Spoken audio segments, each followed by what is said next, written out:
I'm so humbled to be here today and thrilled to join the Big 12 family. I'm in a transition period right now, and starting August 1, I will be working full-time out of the conference office. With the events of the last couple of weeks, conference composition is once again at the forefront of college athletics.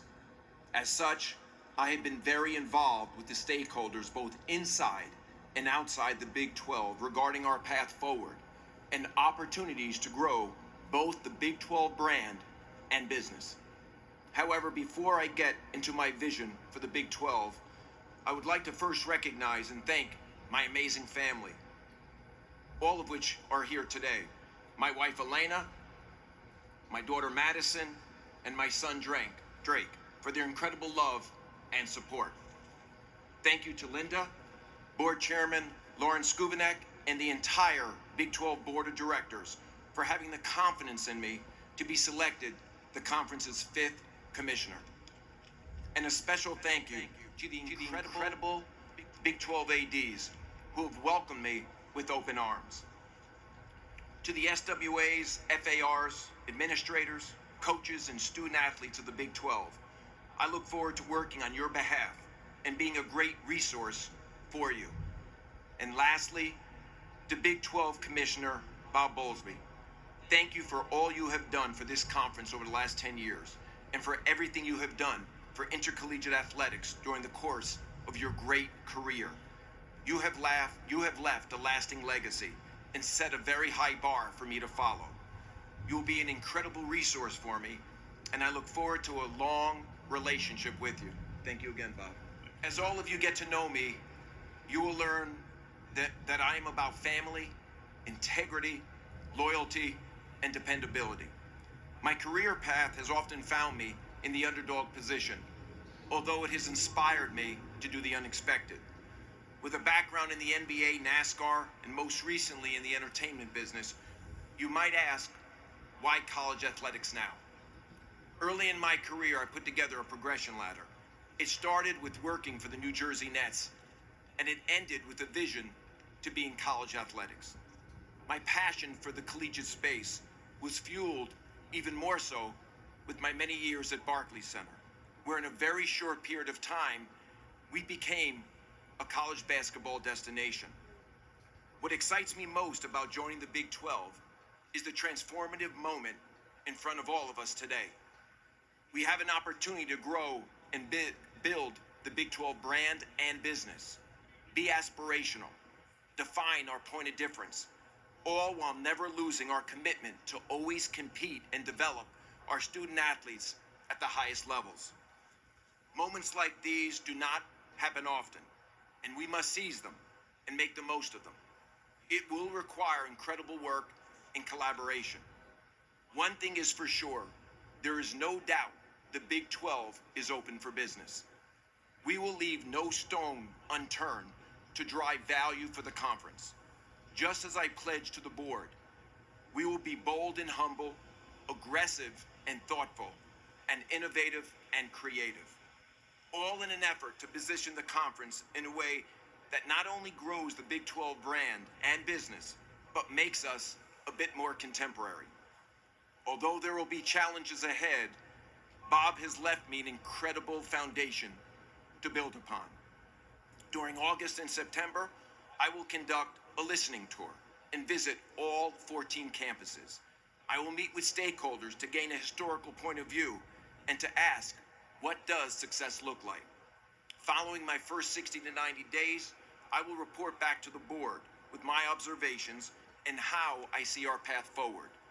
I will work very closely with our member institutions to ensure we are prepared to seize opportunities that benefit our league. And if those happen within the first 60 days, we will move as fast as we need to. One thing is crystal clear. There is no higher priority than to best position the Big 12 for its upcoming multimedia rights negotiations. Everything we do must create momentum for these negotiations, as well as building the value of the Big 12 brand and business. I am learning the issues facing the NCAA and the conference in real time, such as name, image, and likeness, the transfer portal, student-athlete well-being, considerations of the NCAA Transformation Committee, and the CFP expansion. I look forward to learning the perspectives of our stakeholders on these issues and more during my visit to campus. I've been actively engaged in realignment and appreciate the incredible input I've received from everyone throughout the conference. Exploration and optionality is at the forefront of what we are focused on. Anything considered must be additive and not dilutive. Sometimes the best deals are the ones that don't get done. Although I have a lot to learn, I'm confident in my background and that it's well suited for this role, and I'm excited to go to work. I embrace the responsibility to be a steward of this great conference and to carry out the mission and vision of our member institutions. As much as we will aspire to do well, we must also aspire to do good and use our platform to drive positive change around us. I'm thankful for this incredible opportunity, and I'm thrilled to be here. I want to wish all the football coaches and our student athletes a very successful season. I want to thank everyone for attending Big 12 Football Media Days. I look forward to working with you and getting to know each and every one of you. Thank you very much. Mr. Yormark, Randy Peterson, Des Moines Register. Is the Big 12 actively engaged with the 4 Pac-12 conference schools that's being reported fairly widely? First of all, nice to meet you. Nice to meet you as well. As I said in my opening comments, we're exploring all options, and we're open for business. And optionality is good, and we're vetting through all of them.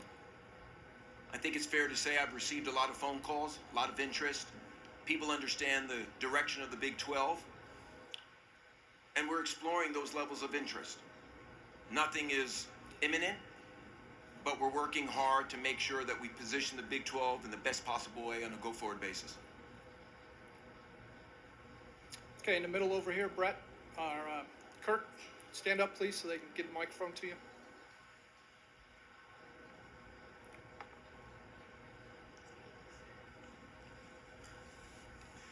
Kurt Bowles from the Austin American Statesman. Brett, could you give us reasons why it would make more sense for the Big 12 to grab teams from the Pac-12 other than the other way around? That's a great question. And again, I'll say that there is not a definitive plan right now. We're exploring all options. I can assure you that given the time I've spent with our presidents, our chancellors, our athletic directors, we are a very unified group. Bob mentioned that during his opening comments. It was one of the things that drew me to the job, the alignment that the board and AD community all have for going forward. So as we vet out the possibilities, everything will be additive, nothing will be dilutive, and I feel very confident that our conference is in the best position it's ever been in before. Bob is leaving us in a great place. Could also follow up and just say, do you feel like the Big 12 could become one of these super conferences like the SEC and Big Ten? As you get to know me, I don't really pay much attention to anything else but us. And I think there's incredible upside with the Big 12. It's one of the reasons, again, I'm here today. We have a chance to build our brand, our business, nationalize our conference in a way that hasn't been done before. And I'm excited to go to work and start that process. Center aisle. Brett, Curtis Quillen, KCEN TV, Channel 6 in Waco, straight ahead on the aisle, sir. Oh, okay, thank you. I'm not going to ask a realignment question, but you mentioned name, image, and likeness a few times. Given your background, how do you feel you can best guide the universities as everybody kind of navigates this new thing that came to be last summer? Well, I can say at a high level, I'm an advocate of NIL. I've got my feet wet to some degree at Rock Nation, where we have been engaged with NIL. From a personal point of view, having not really spoken to many of our key stakeholders about it, I think there needs to be guardrails. There probably needs to be uniformity. And maybe the conference needs to take a bigger role in what NIL looks like going forward. But I think given my background, having spent so much in the time in the commercial space, I'm very well suited for NIL in whatever form it takes on a go-forward basis. Yeah, Barry Trammell with the Oklahoman. I think you were just on June 29th. I don't know how much earlier than that you knew you'd been hired. 2 days later, we get the Pac-12 news of USC, UCLA. What were your reactions when you heard that? Was it some sort of, hey, this is interesting, or was it, holy crap, what have I got myself into? Or what was your reactions when 2 days into the job, you know, all hell breaks loose? Well, my reaction was probably both, but I was excited by it in many respects because I saw there was opportunity, and I figured I'd be thrown into it a little sooner than I had thought. And as Linda said, I've been working very closely with Bob and others on defining our path forward. So I do look at it as an opportunity. As I said earlier, we're going to vet out all the possibilities and options and determine where we go. Yes, Commissioner Yormark, Robert Allen with the Cowboy Radio Network, Post Report, Triple Play Sports Radio. What made the Big 12 and being the commissioner here an important part of your progression ladder? Secondly, I know you've met with the board. I know you've met with the athletic directors. I also heard you sought out the cell phone numbers of all the head football coaches. From those conversations, if that's true, what have you gleaned from the head football coaches in your conversations? Well, first of all, I'm thrilled to be the next commissioner of the Big 12. As I said in my opening comments, I always had a vision to be in college sports. Candidly, I thought it might have been an AD. I wasn't sure, but I was enamored with the space. It was fueled during my time at Barclays Center. So when this opportunity presented itself, I said, let's give it a great shot. And thankfully, it all worked out. As it relates to the football coaches, I didn't have many conversations with the football coaches. Really, for me, it was a way to introduce myself, let them know I'm a resource. I'm 24/7, and I'm thrilled to be part of the Big 12 family. And so I did have some nice dialogue with many of the coaches, and it was more just very high level, me saying hello, and again, telling them I'm looking forward to seeing them this week. All right, thank you. Thank you. Hey, Rex Guerin, Emig of the Tulsa World, right toward the middle. How do you look at the situation with Oklahoma and Texas? Is it a distraction for you with everything that you've got to tackle right out of the gate? Have you had a chance to build any relationships in Austin or Norman? Something that I know you're going to want to see is important as they move forward as well. Well, first of all, the folks from Texas, both the president and AD, as well as at Oklahoma, they've been very gracious to me. They were part of the process and me getting hired, so I appreciate the support that I received. I'm sure there's going to be a moment in time where we're going to sit down and discuss the future. Obviously, I don't start till August 1, and I look forward to doing that. And that's really all I can say at this point in time.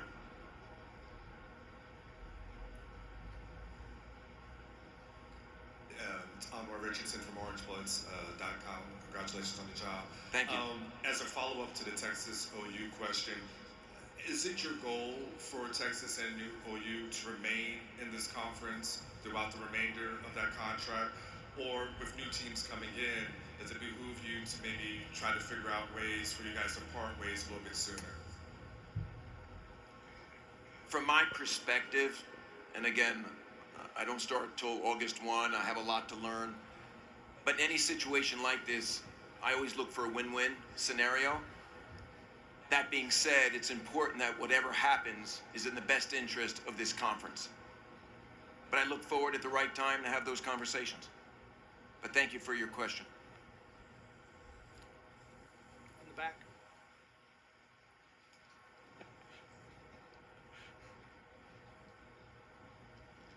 Go on the aisle there, right there. Shahan J. Raja, CBS Sports. Brett, welcome to the conference. Thank you. You know, obviously you have a long experience working in the Northeast, working in New York, working in Brooklyn. what kind of draw you to this space, and what kind of made this conference and this timing right? Well, as I said, well, first of all, I've spent a little time in Dallas over my career. When I was at NASCAR, I used to come here, obviously, for race weekends. And I like the market. It's a very vibrant market, and looking forward to being part of the community. You know, my plan, obviously, is to move here. And I'm excited about that. And just generally speaking, you know, the move to the Big 12 was very exciting for me because I think we can have a very special moment. I think there is incredible upside here. Again, Bob has left me in a great spot, and my goal is now to take the baton and move it forward. And I plan on doing that with the collective staff at the Big 12. And, you know, in my opening comments, I didn't have a chance to thank the staff at the Big 12, but I've spent the last 2 days in our office. Bob put together an incredible team, and I look forward to working with them. They have welcomed me with open arms, and I look forward to doing some incredible things with them over the course of the next couple of years.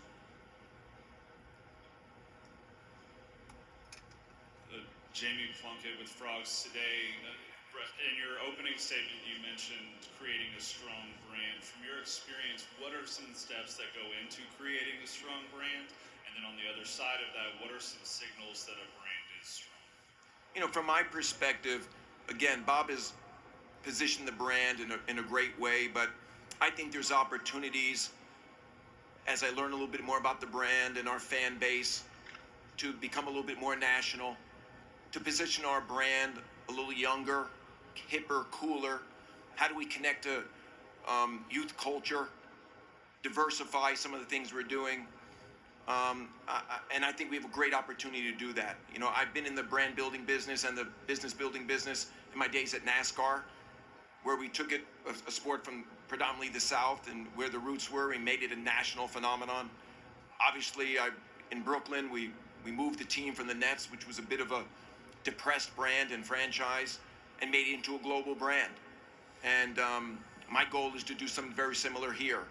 And I'm excited about it, and I'm excited to go to work. Hey Brett, Bob Ballou, CBS Austin. Just kind of building on that, you mentioned the words more contemporary conference in your opening statements as well. What does that look like to you? Can you detail a little bit about more contemporary, younger, hipper? What does that mean to you? Well, for me, again, I think there's opportunities to use social media maybe a little bit more different, engage with our fans. I want to use content, you know, to help us with our storytelling. I think that's truly important. And I think when future student athletes of this conference are thinking about where do they want to go next, you know, as they're making those decisions, what schools to go to, I want our brand to be aspirational. I want them to say, I want to go to the Big 12 for all the right reasons. And collectively with the group at the conference office, our goal is to do just that. So I'm very excited about it. I think there's a real opportunity. Mr. Yormark, Jackson Schneider, KSL Radio, Salina, Kansas. You mentioned a minute ago the transition from the Nets to the Barclays Center and kind of that rejuvenation that you did with that brand. How do you see the similarities here and maybe some bullet points on how you plan to do that with this conference? Well, there are similarities in how you build a brand, generally speaking. But I need to spend a little bit more time with the staff, get a better understanding of some of the data points. I know the conference has done a bit of a brand study, which I need to dive into. They've outsourced that exercise. But I think, again, very similar to what I've done in my past, there's an opportunity to nationalize this brand, to be more aspirational, to appeal to youth culture, to get younger and hipper. And those are the things I'll be working on. Mr. Yormark, just a piece of nuts and bolts here. What's football scheduling going to look like for next season? I can't answer that just yet. I've got to, when I start on August 1st, meet with the team and better understand that. It's a great question, and in a couple of weeks I'll be able to answer that more appropriately.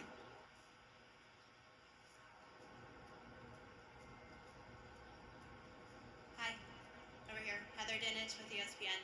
Two questions. The first is, what are your early thoughts on expanding the playoff from 4 to 12 teams? And the second question is, I understand that you know Pac-12 Commissioner George Kliavkoff from the same media circles. What's your relationship like with him now that you are exploring expansion from his conference? Good questions. Nice to meet you. As far as the first one on CFP, I plan on spending a lot of time with Bob. Obviously, he was intimately involved in expansion conversations and modeling. I do get D1 ticker now, so I'm keeping myself abreast of who's saying what in that space. But I look forward to spending time also with Bill Hancock. He's one of the first meetings I'll be taking here in Dallas when I start on August 1. And I look forward to having meaningful conversations with my fellow Power 5 commissioners on that subject. As it relates to George and I have known each other for quite some time, but I know many of the other Power 5 commissioners. I've been engaged with them daily on conversations. George is a great guy. He's doing a good job at the Pac-12, and no different than the other commissioners. We're vetting out all possibilities and options. But I'm glad to be part of the group. You know, there's a great group of guys there.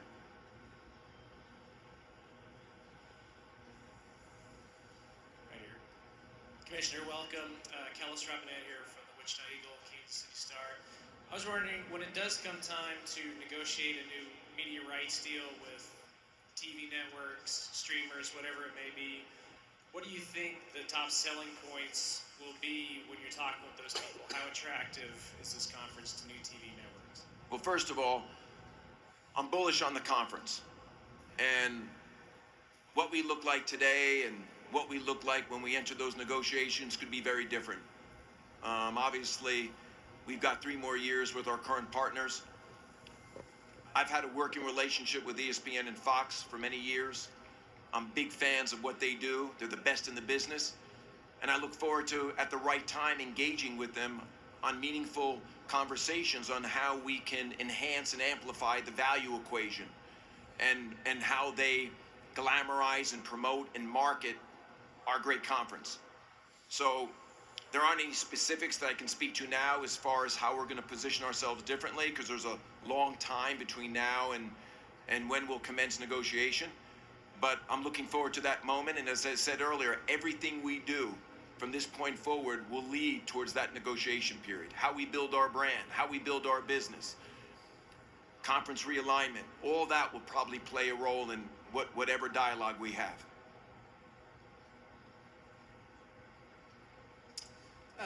Bryce Cherry, Waco Tribune Herald. Brett, welcome to the conference. Thank you.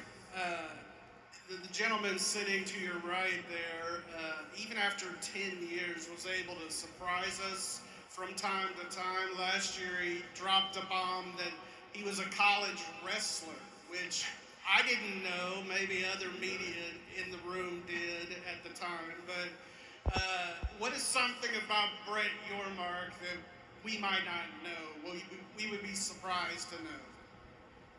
That's a great question. I mean, listen, I used to be a drummer, believe it or not. You know, I love music, and obviously I spent some time at Rock Nation, and I haven't even, kind of discussed that with my kids that often over the years, but I was a drummer, and my twin brother was a drummer also, and we played in a band, and I'm dating myself, but not many people know that, and maybe that's where I developed my fondness for music, generally speaking, but I'd say that's probably something that's unexpected when people hear about it. All right, and with that, that will conclude the question and answer portion. Thank you very much.